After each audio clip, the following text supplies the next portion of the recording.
الحمد للہ رب العالمین والصلاة والسلام علی نبینا محمد وعلی آلہ وصحبہ اجمعین، اما بعد۔ رمضان کا پہلا عشرہ چل رہا ہے اور پہلے عشرے کو کیا کہتے ہیں؟ عشرہ کیوں جی؟ رحمت۔ اور دوسرے عشرے کو عشرہ جی مغفرت، اور تیسرے عشرے کو جہنم کی آگ سے نجات اور آزادی کا عشرہ۔ تو پہلا عشرہ چل رہا ہے رحمت کا، اس کا مطلب ہے اگلے عشرے میں اللہ کی رحمت بند ہو جائے گی۔ جتنی رحمت لینی ہے اس عشرے میں لے لیں، اگلے عشرے میں اللہ کی رحمت کیا ہو جائے گی؟ بند ہو جائے گی۔ اور اس عشرے میں مغفرت ممکن نہیں ہے، ایسے ہی ہے نا؟ اور جہنم کی آگ سے آزادی کے لیے آخری عشرے کا انتظار کرنا پڑے گا۔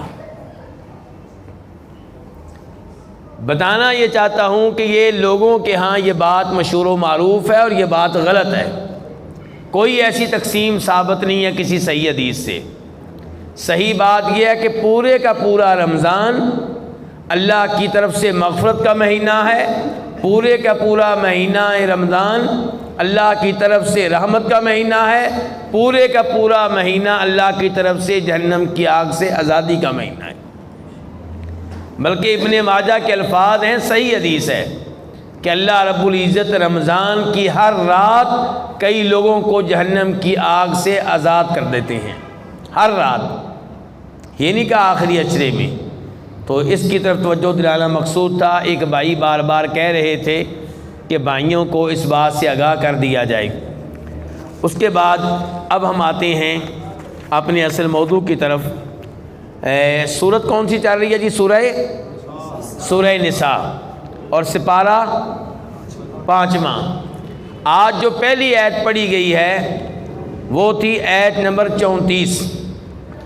اللہ تعالیٰ فرماتے ہیں الرجال قوامون علی النساء بما فضل اللہ بعضهم علی بعض وبما انفقوا من اموالہم، کہ مرد عورتوں پہ نگران ہیں، مرد عورتوں کے حکمران ہیں۔ اللہ تعالیٰ نے مردوں کو عورتوں پہ حکمران بنایا ہے، ان کا نگران بنایا ہے۔ کیوں یا اللہ؟ کس لیے؟ فرمایا ایک تو اللہ تعالیٰ نے مردوں کو اس معاملے میں عورتوں پہ فوقیت دی ہے، فضیلت دی ہے۔ کس معاملے میں؟ گھر کا نظام چلانے کے معاملے میں، کیونکہ ایک گھر میں دو حکمران نہیں ہو سکتے۔ کوئی ایسی فیکٹری کامیاب نہیں ہو سکتی جہاں دو ایک جیسے ڈائریکٹر ہوں۔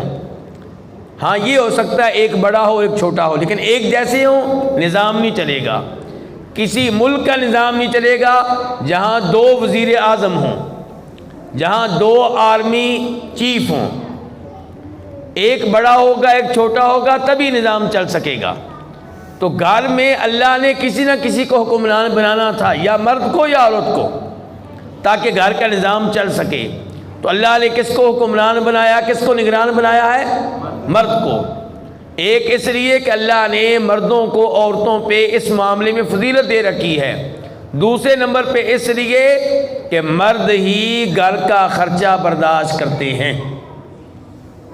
تو یہاں سے مردوں کے لیے کیا پیغام ہے کہ عورتوں کی کمائی کھانا بند کر دو، گھر پہ خرچ کرنا تمہاری ذمہ داری ہے۔ پیسے کمانے کے لیے بیوی کو گھر سے نکالنا کبھی مجبوری ہو جائے تو الگ بات ہے، ورنہ یہ عورت کے اوپر آپ زیادتی کر رہے ہیں، یہ بنیادی ذمہ داری آپ کی ہے۔ رہائش، گھر کا کھانا، عورت کا مناسب لباس، بچوں کا خرچہ، یہ سب کچھ کس کی ذمہ داریاں ہیں؟ اس لیے مرد حکمران ہے۔ اچھا، اگر مرد یہ اپنا فریضہ سر انجام نہ دے، عورت سے کہے تم کما کر لاؤ، تو پھر حکمرانی کا حق بنتا ہے؟ پھر نیچے لگ جائے۔ لیکن ہمارے مرد چاہتے ہیں کہ عورت کو کمانے کے لیے بھی نکالنا ہے، حکومت بھی کرنی ہے۔ تو یہ کام نہیں چلے گا۔ اللہ نے کہا مرد حکمران ہیں اس لیے کہ مرد خرچ کرتے ہیں۔ اور یہاں پہ ایک حدیث کی طرف بھی اشارہ کروں گا کہ اللہ نے بتا دیا مرد حکمران ہیں، تو ملک کی وزیر اعظم عورت نہیں ہو سکتی، ملک کی صدر عورت نہیں ہو سکتی، جج عورت نہیں ہو سکتی۔ نبی علیہ الصلوۃ والسلام ارشاد فرماتے ہیں، صحیح حدیث ہے، بخاری شریف کی حدیث ہے، لن یفلح قوم ولو امرہم امرأۃ، وہ قوم کبھی کامیاب نہیں ہو سکتی جو اپنی حکمرانی، اپنی حکومت کسی عورت کے سپرد کر دے۔ تو اس لیے شریعت کی خلاف ورزی سے اس معاملے میں بچا جائے۔ دوسرے نمبر پہ آج کی آیت ہے آیت نمبر 36 سورہ نساء۔ اللہ تعالیٰ فرماتے ہیں وَاعْبُدُوا اللَّهَ وَلَا تُشْرِكُوا بِهِ شَيْئًا۔ یہ بڑی عظیم آیت ہے۔ اس آیت میں اللہ نے 10 حقوق بیان کیے ہیں۔ کتنے حقوق بیان کیے ہیں؟ پہلا حق اللہ نے اپنا بیان کیا ہے، تو پہلا حق بندوں کا ہے کہ رب کا؟ رب کا، کہ وَاعْبُدُوا اللَّهَ، اللہ کی عبادت کرو۔ پہلی ذمہ داری اللہ کی عبادت کرو۔ دوسری ذمہ داری اللہ کی عبادت میں کسی اور کو شریک نہ کرو۔ تو اس کا مطلب یہ ہوا کہ فرض نماز کا وقت ہو جائے اور بیگم صاحبہ کہیں کہ آج رہنے دیں، باتیں کر رہے ہیں، مجلس لگی ہوئی ہے، تو رب کی بات ماننی ہے کہ بیگم صاحبہ کی؟ رب کی بات ماننی ہے۔ اور دوسرے نمبر پہ اگر گھر میں اولاد نہیں ہو رہی، لوگ کہتے ہیں فلاں بابا جی کی قبر پہ حاضری دیں، بابا جی کی قبر پہ کھڑے ہو کے بابا جی سے دعا کریں، بابا جی اولاد دیں گے یا لے کر دیں گے، تو ایسا کرنا ٹھیک ہوگا؟ نہیں، یہ دعا ہے، اور دعا کیا ہے؟ عبادت۔ دعا سے بڑھ کر عبادت کیا ہوگی؟ ہمارے کلمہ پڑھنے والے بھائی قبر والے سے دعا کر رہے ہوتے ہیں، کہتے ہیں کہ بیٹا دو یا بیٹا اللہ سے لے کر دو، اور اوپر سے کہتے ہیں ہم نے شرک نہیں کیا۔ بھئی یہ بتاؤ دعا عبادت ہے یا نہیں؟ عبادت ہے۔ جب دعا عبادت ہے تو اللہ کی بجائے قبر والے سے کریں گے تو اس عبادت میں آپ نے قبر والے کو اللہ کا شریک بنا دیا، تو اس عمل سے بچا جائے۔ دوسرا حق، اللہ نے پہلے اپنا حق بیان کیا، اس کے بعد کہا وَبِالْوَالِدَيْنِ إِحْسَانًا۔ اللہ کے بعد کس کا حق ہے؟ والدین کا۔ اللہ کے بعد کس کا حق ہے؟ کیونکہ میری اور آپ کی پیدائش میں سبب کون ہے؟ والدین۔ عام طور پہ بچوں کو پالنے والے کون ہوتے ہیں؟ والدین۔ تو اللہ تعالیٰ نے ان کا حق اپنے حق کے بعد رکھا ہے، فرمایا والدین کے ساتھ اچھا سلوک کرو۔ اچھا، اگر والدین کافر ہوں تو تب بھی؟ جی ہاں، تب بھی اچھا سلوک کیا جائے گا۔ البتہ جو غلط بات وہ کہیں گے، شریعت کے خلاف بات بیان کریں گے، وہ نہیں مانی جائے گی۔ ابا جی کہیں داڑھی منڈوا دو تو ابا جی کہیں فرض نماز پڑھنے کے لیے مسجد میں نہ جاؤ، ان کی یہ بات نہیں مانی جائے گی، لیکن بدتمیزی بھی نہیں کی جائے گی، خاموشی سے نکل جائیں بس۔ تیسرا حق وَبِذِي الْقُرْبَى، تمہارے جو رشتہ دار ہیں ان کے ساتھ بھی اچھا سلوک کرو۔ وَبِذِي الْقُرْبَى وَالْيَتَامَى، اور یتیموں کے ساتھ اچھا سلوک کرو، مسکینوں کے ساتھ اچھا سلوک کرو، اور تمہارے جو رشتہ دار پڑوسی ہیں، پڑوسی بھی ہیں رشتہ دار بھی ہیں، ایسا پڑوسی جو تمہارا رشتہ دار ہے اس کے ساتھ اچھا سلوک کرو۔ وَالْجَارِ الْجُنُبِ، اور تمہارا وہ پڑوسی جو تمہارا رشتہ دار نہیں ہے اس کے ساتھ بھی اچھا سلوک کرو۔ وَالصَّاحِبِ بِالْجَنْبِ، جو تمہارا عارضی ساتھی ہے، عارضی ساتھی مثال کے طور پہ مسجد میں آپ کے ساتھ کھڑے ہو کے نماز پڑھتا ہے، عارضی ساتھی اسکول میں آپ کے ساتھ بیٹھ کے وہ کلاس لیتا ہے، عارضی ساتھی ٹرین میں آپ کے ساتھ والی سیٹ پہ وہ بیٹھا ہوا ہے، تو یہ جو تمہارے عارضی ساتھی ہیں ان کا بھی خیال رکھو۔ وَابْنِ السَّبِيلِ، اور مسافروں کا بھی خیال رکھو۔ وَمَا مَلَكَتْ أَيْمَانُكُمْ، اپنی لونڈیوں کا، اپنے غلاموں کا بھی خیال رکھو۔ کیوں جی آپ کے پاس لونڈیاں ہیں کہ نہیں آج کل؟ آج کل نہیں ہیں۔ آخر میں کہا ان اللہ لا يحب من کان مختالا فخورا، اللہ کو اس سے کوئی محبت نہیں ہے جو تکبر کرنے والا ہو اور فخر کرنے والا ہو۔ کیوں جی میں اور آپ تو تکبر نہیں کرتے نا؟ الحمدللہ میں اور آپ تکبر نہیں کرتے۔ مجھے ایک حدیث یاد آ گئی، امام ابو داؤد اسے سنن میں اور امام احمد اپنی مسند میں روایت کرتے ہیں، توجہ سے سنیے گا۔ فرمایا نبی علیہ الصلوۃ والسلام نے اپنی چادر کو آدھی پنڈلی تک اٹھا کر رکھو۔ چادر شلوار پینٹ کہاں ہونی چاہیے؟ پنڈلی کے نصف تک ہونی چاہیے۔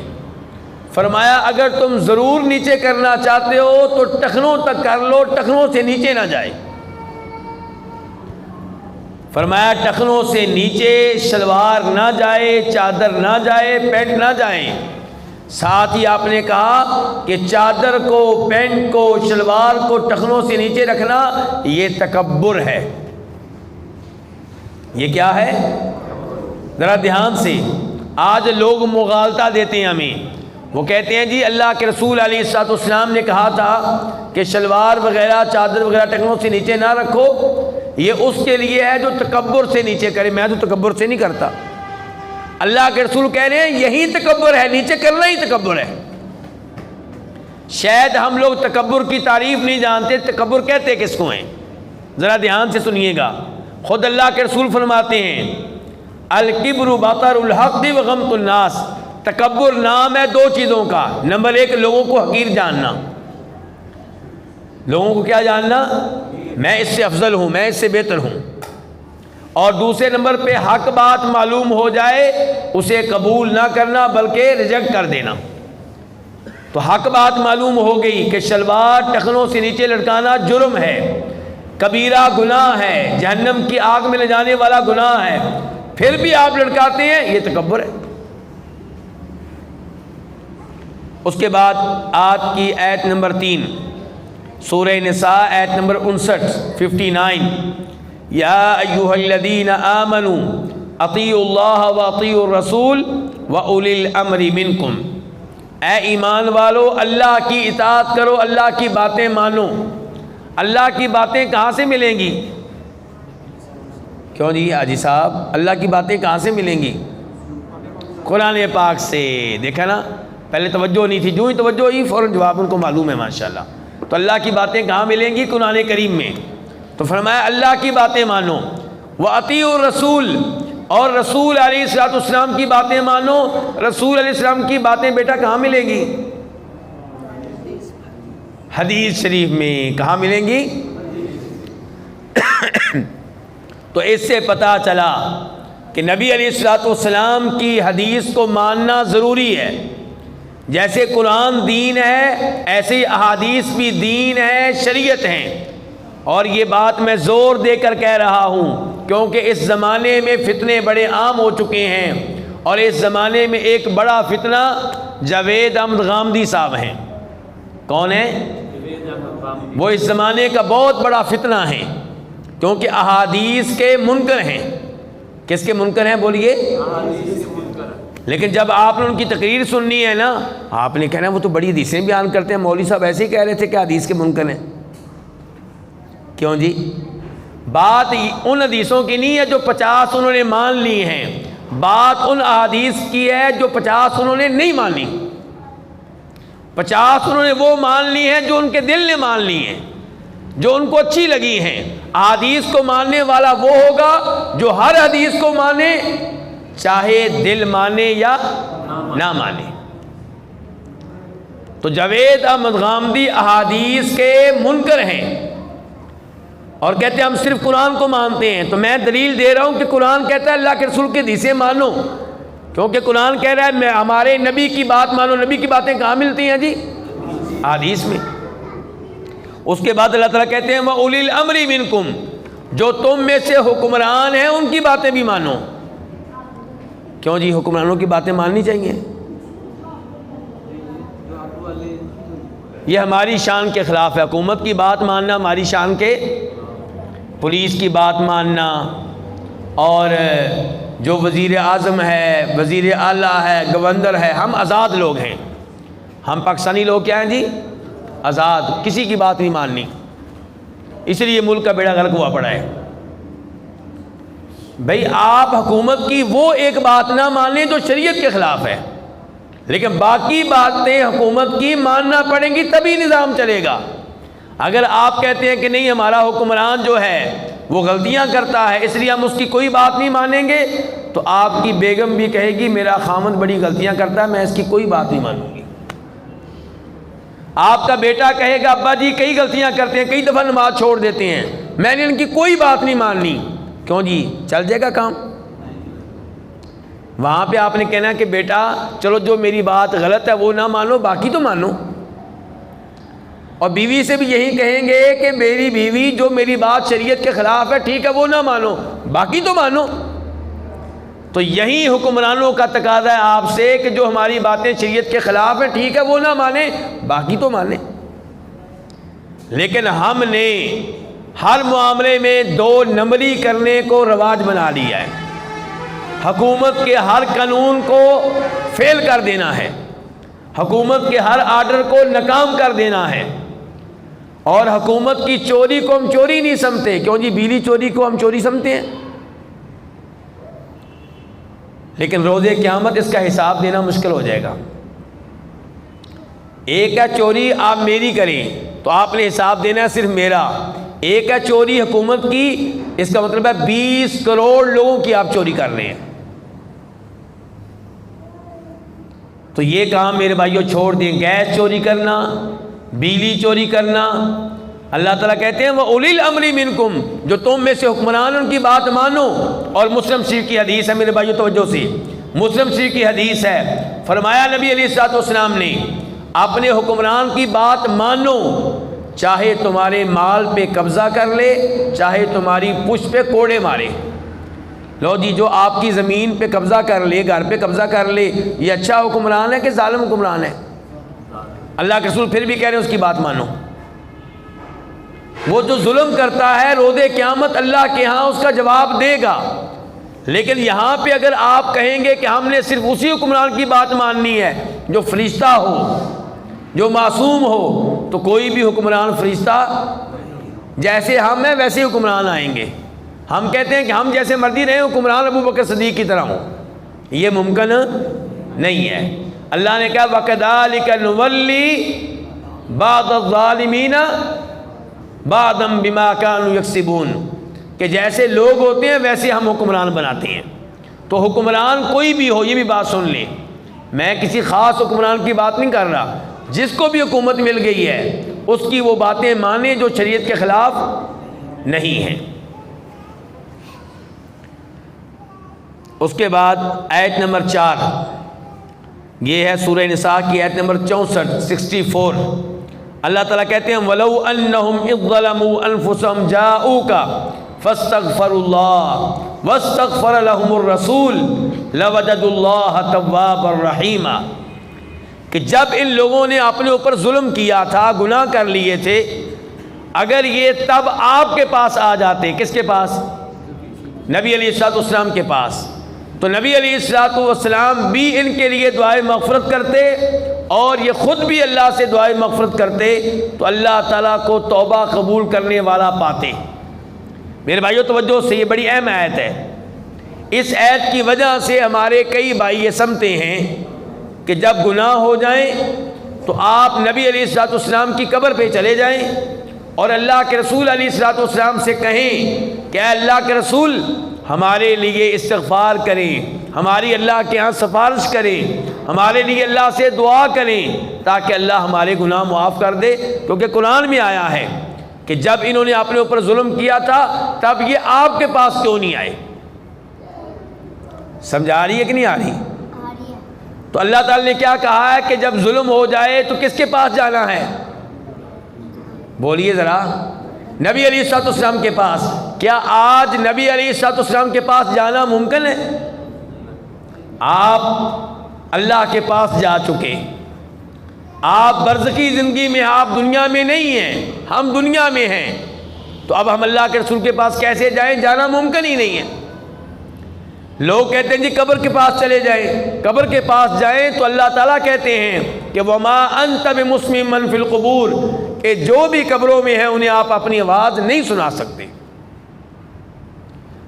اگر قبر کے پاس جائیں تو اللہ تعالیٰ کہتے ہیں انک لا تسمع الموتى، کہ جو بھی فوت ہو چکا، چاہے نبی ہوں، نبیوں کی شان اپنی جگہ پہ سب سے اونچی شان ہے، اور ہمارے نبی کی شان تو سب سے اعلیٰ ہے صلی اللہ علیہ وسلم، لیکن اللہ کا اصول پکا ہے کہ جو فوت ہو چکے ہیں انہیں آپ اپنی آواز نہیں سنا سکتے۔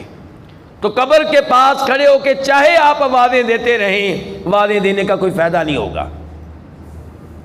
ایک بات۔ دوسرے نمبر پہ بخاری شریف کی حدیث ہے، میں آپ کی توجہ چاہوں گا ذرا دھیان سے۔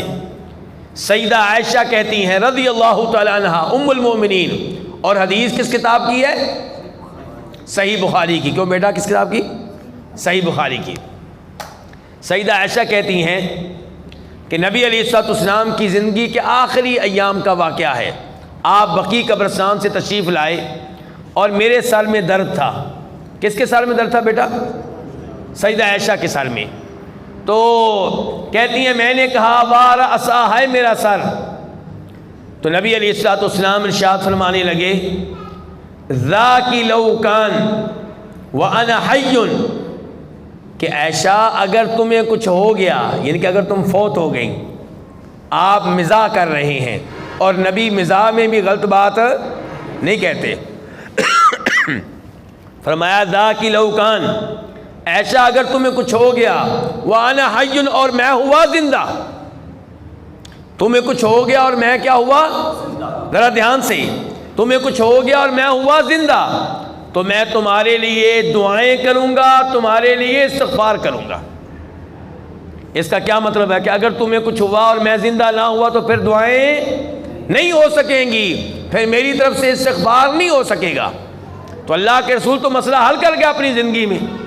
آپ کہہ رہے ہیں کہ عائشہ اگر تمہیں کچھ ہوا اور میں ہوا زندہ تو تمہارے پیچھے سے میں تمہارے لیے دعائیں کروں گا، تمہارے لیے استغفار کروں گا۔ تو نبی علیہ الصلوۃ والسلام کے فوت ہو جانے کے بعد آپ کا امت کے لیے دعا کرنا، ان کے لیے استغفار کرنا یہ ممکن نہیں ہے۔ تو اس لیے آج وسیلے کے نام پہ یہاں سے یا وہاں پہ کھڑے ہو کے آپ کو پکارنا، دعا کے نام پہ آپ سے دعا کرنا، دعا کے نام پہ آپ سے دعا کرنا، استغفار کے نام پہ آپ سے دعا کرنا، یہ غلط ہے، یہ درست نہیں ہے، اور صحابہ کرام سے ثابت نہیں ہے کہ انہوں نے کبھی ایسا عمل کیا ہو۔ اس کے بعد آیت نمبر 5، وَمَا كَانَ لِمُؤْمِنٍ أَن يَقْتُلَ مُؤْمِنًا إِلَّا خَطَأً، آیت کا نمبر ہے 92 اللہ تعالیٰ کہہ رہے ہیں کہ کسی مسلمان کے لیے جائز نہیں ہے کہ دوسرے مسلمان کو قتل کرے، ہاں کبھی غلطی سے یہ واقعہ ہو سکتا ہے۔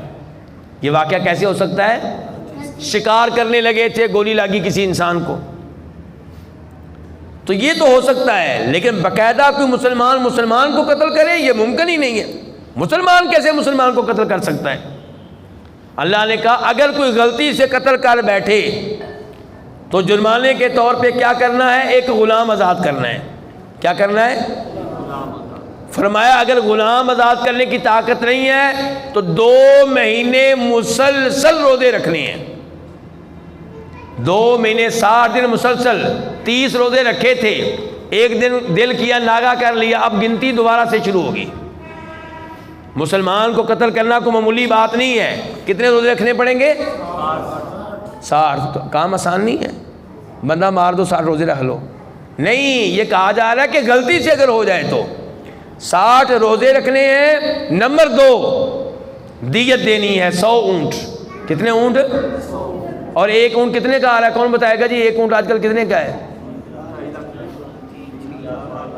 4-5 لاکھ کا۔ اب ضرب دیں 5 لاکھ کو 100 سے، جی بس 5 کروڑ روپیہ دینا ہے بس۔ 2 مہینے مسلسل روزے رکھنے ہیں اور 5 کروڑ روپیہ دینا ہے اس کے وارثوں کو، یہ تب جب قتل غلطی سے ہو جائے۔ شریعت نے اتنی سخت سزا اس لیے رکھی ہے کہ آئندہ کوئی ایسی غلطی، شکار کرنے سے پہلے دیکھ لے بھائی کوئی بندہ تو نہیں ہے ادھر کوئی، اور پھر اگلی آیت میں اللہ نے کہا آیت نمبر 93 میں 93 میں کہ جو کسی مسلمان کو جان بوجھ کے قتل کرے تو وہ جہنم میں رہے گا، ہمیشہ ہمیشہ رہے گا، اس پہ اللہ کا غضب، اس پہ اللہ کی لعنتیں، اور اس کے لیے عذاب عظیم بالکل تیار ہے۔ یہ ہے سزا آخرت میں، اور دنیا میں کیا ہے کہ قتل کے بدلے قتل کیا جائے گا۔ تو میرے بھائیوں، یہ جو تماشا بن چکا ہے نا چھوٹی سی بات پہ مسلمانوں کو مار دینا، پڑوسی کو مار دینا، بھائی کو مار دینا، اپنے کزن کو مار دینا، اللہ سے ڈرنا چاہیے۔ اگر اس نے آپ پہ زیادتی کی ہے کوشش کرے کہ آپ کا حق مل جائے صلح و صفائی سے، نہیں تو صبر کر لیں، بندہ نہیں مارنا۔ اس کے بعد آیت نمبر 7 اور اس کا نمبر ہے 97 ان الذین توفاہم الملائکۃ ظالمی انفسہم قالوا فیما کنتم قالوا کنا مستضعفین فی الارض، کہ وہ لوگ جن کو فرشتے فوت کرتے ہیں اس حال میں کہ وہ اپنے اوپر ظلم کر رہے ہوتے ہیں۔ ظلم کیا کہ ہجرت نہیں کی ہوتی، کافر ملک میں رہ رہے ہوتے ہیں۔ کہاں رہ رہے ہوتے ہیں؟ کافر ملک میں رہنا، جہاں دین پہ عمل کرنے کی آزادی نہ ہو، یہ درست نہیں ہے۔ ایسے کافر ملک میں رہنا جہاں پہ دین پہ عمل کرنے کی آزادی نہ ہو، یہ درست نہیں ہے۔ تو اللہ تعالیٰ کہہ رہے ہیں کہ ایسے لوگوں پہ جب موت آتی ہے، فرشتے کہتے ہیں ہاں جی تم کس حال میں تھے؟ کہتے ہیں جی ہم بڑے کمزور تھے، ہجرت کرنے کی بھی طاقت نہیں تھی۔ اللہ تعالیٰ کہتے ہیں کیا اللہ کی زمین وسیع نہیں تھی؟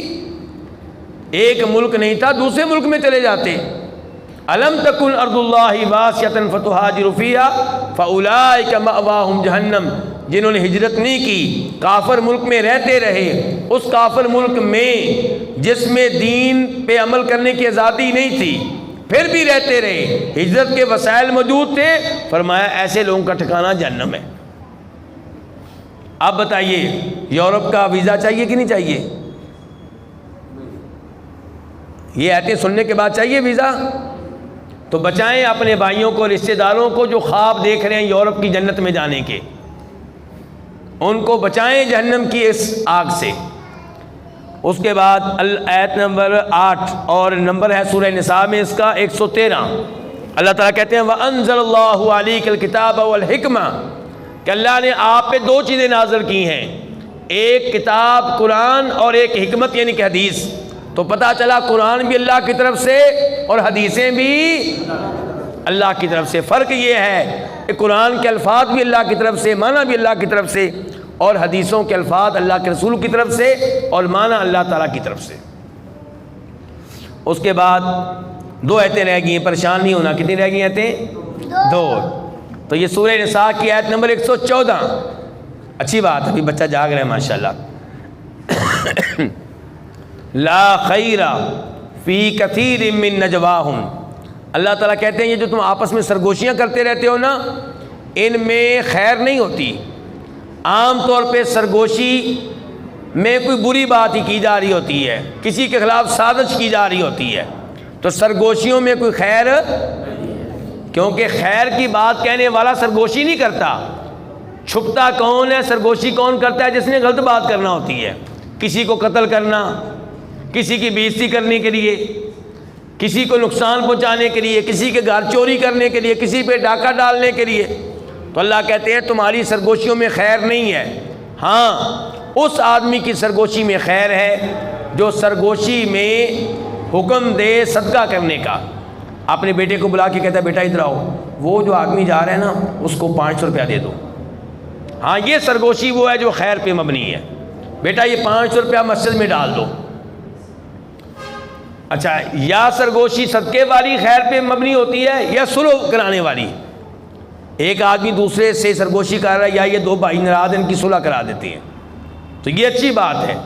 یا آپ سرگوشی میں کسی کو سمجھا رہے ہیں، نصیحت کر رہے ہیں، اس میں کوئی عیب پایا جاتا ہے، کوئی گناہ پایا جاتا ہے، کوئی فرض پہ عمل کرنے میں کوتاہی پائی جاتی ہے، تو آپ سرگوشی کے انداز میں سمجھاتے ہیں، یہ تو ٹھیک ہے، ورنہ عام طور پہ سرگوشیوں میں خیر نہیں ہوتی۔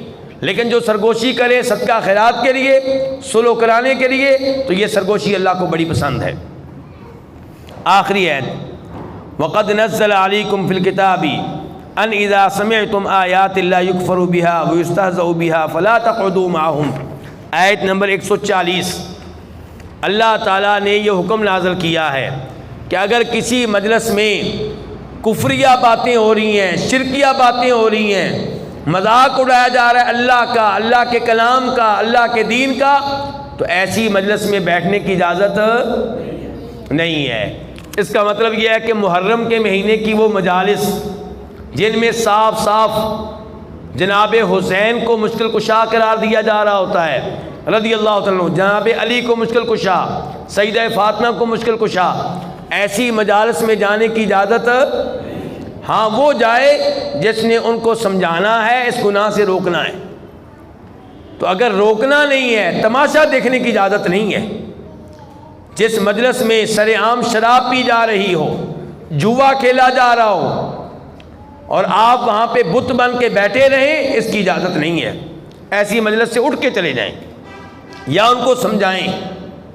اور ایسے ہی کوئی ایسی مجلس جس میں لطیفے بیان کیے جا رہے ہیں، لطیفے کن کے خلاف؟